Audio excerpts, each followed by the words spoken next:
Hello guys, welcome back to my YouTube channel. আশা কৰো সকলোৰে ভাল। আজি মই লৈ আহিছো এটা নতুন ৰেচিপি ভিডিও। বহুত দিন ভিডিও দিব পৰা নাছিলো। আজি হেইভাবে লৈ আহিছো এটা নতুন ৰেচিপি আৰু যদি ৰেচিপিটো ভাল পায় প্লিজ লাইক, শেয়াৰ, সাবস্ক্ৰাইব আৰু কমেন্ট কৰি জনাব। আহক তেতিয়া দেৰি নকৰি আজি ভিডিওটো আৰম্ভ কৰো।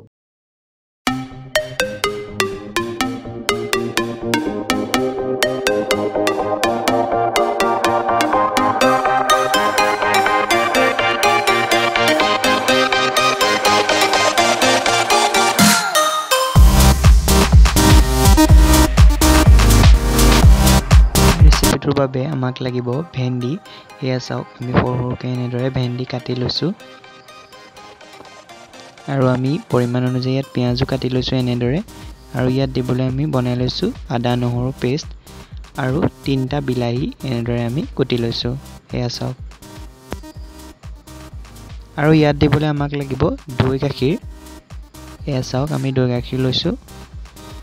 এতিয়া আমি এখন কেৰাহীত আন্দাজ মতে তেল দি লৈছো। এয়া তেল গৰম হৈছে ইতিমধ্যে আমি এটা কাটি থোৱা ভেন্ডিখিনি ইয়াত ফ্ৰাই কৰিম।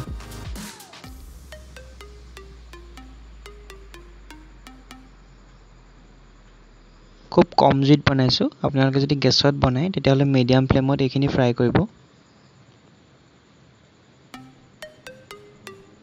এয়া চাওক ফ্ৰাই হৈছে আৰু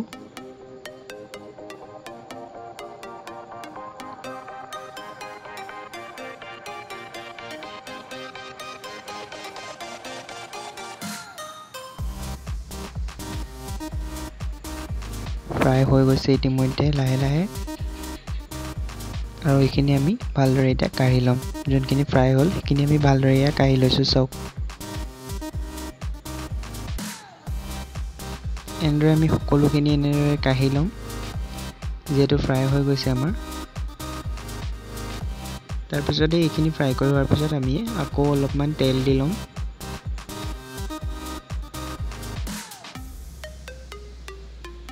তাৰপিছতে তেলখিনি পকাৰ পিছত আমি কাটি থোৱা এই পিয়াজখিনি দি দিম।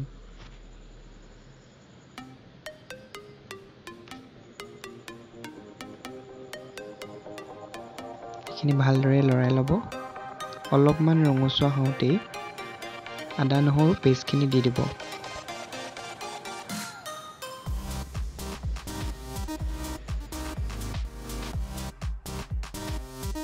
এইখিনি ভালদৰে লৰাই হোৱাৰ পাছতেই এতিয়া আমি ইয়াত দিম ৰেড চিলি। ৰেড চিলি আমি 2 চামুচ ব্যৱহাৰ কৰিছো। এইখিনি ভালদৰে লৰাই ল'ব। তাৰপিছতে ইয়াত আমি দিম হালধি। হালধি আমি 2 পৰা 3 চামুচ ব্যৱহাৰ কৰিছো। আৰু এতিয়া আমি কাটি থোৱা বিলাহীখিনি ইয়াত দি দিলো আৰু এইখিনি এতিয়া আমি ভালদৰে লৰাই লম। অকণমান চেনি দি লৈছো যাতে কালাৰটো খুব ধুনীয়া হয়।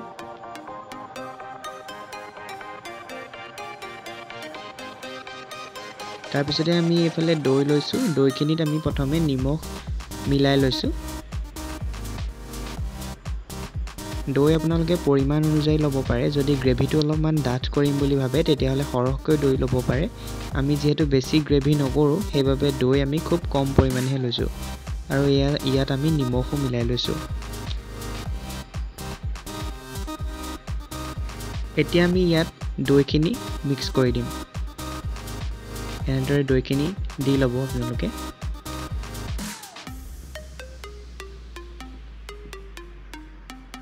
দি পেলাই ভালদৰে লৰাই ল'ব। এয়া চাওক কালাৰ হৈ গৈছে। এতিয়া আমি ইয়াত ফ্ৰাই কৰি থোৱা সেই ভেন্ডিখিনি দি দিম।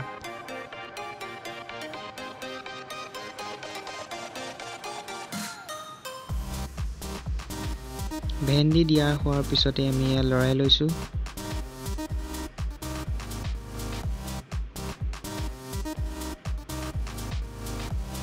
এয়া চাওক কালাৰ লৈছে আৰু ইয়াৰ পাছতেই আমি এইখিনি কিছু সময়ৰ বাবে অলপমান দেৰি ঢাকি থম। কম জুইত ঢাকি ৰাখিছো। এয়া 10 মিনিট মানৰ পিছত আমি লৰাইছো।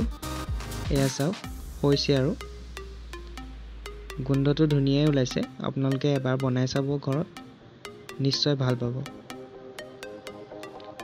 আৰু এয়া আমাৰ হৈ গৈছে এয়া চাওক ফাইনেল ৰিজাল্ট আশা কৰোঁ এই ভিডিঅ'টো চাই আপোনালোকে ভাল পালে আৰু যদিহে ভাল পালে এবাৰ নিজেও বনাই চাব আৰু যদি মোৰ চেনেল নতুনকৈ চাই আছে প্লিজ লাইক শ্বেয়াৰ সাবস্ক্ৰাইব কৰি দিব আৰু এটা কমেন্ট কৰি জনাব যে কেনেকুৱা পালে ৰেচিপিটো তেতিয়াহ'লে আজিলৈ আহিছোঁ পুনৰ এটা নতুন ৰেচিপি লৈ মই আহি আছোঁ আপোনালোকৰ মাজলৈ অতি সোনকালে